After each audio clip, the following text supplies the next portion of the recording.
صباح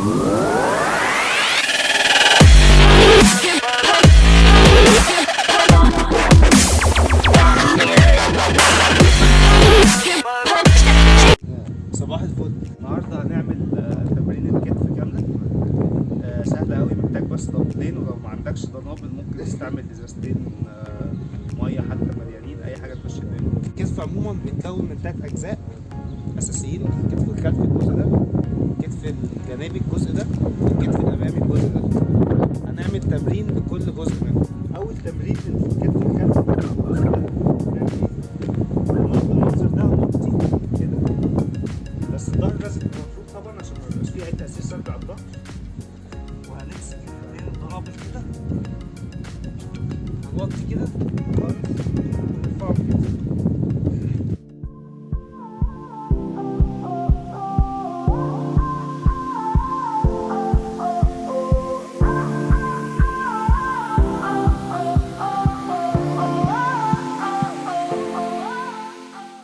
كده احنا خلصنا تمرين الكتف الخلفي الجزء ده. هنعمله 4 مجاميع، مجموعة من 8 ل 15 مرة على حسب الأوزان اللي عندك.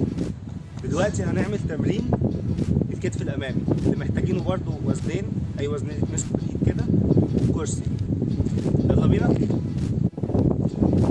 تاني تمرين معانا يا جماعة زي ما قلنا في الجزء الأمامي. هنعمل إيه؟ هنمسك الدمبلز الأوزان اللي عندنا بالمنظر ده، نستخدمها على الكرسي.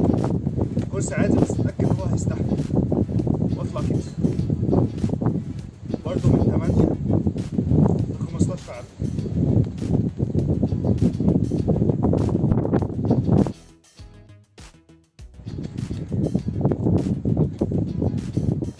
أنا علشان ما عنديش أوزان كفاية فبعمل عدات أكتر.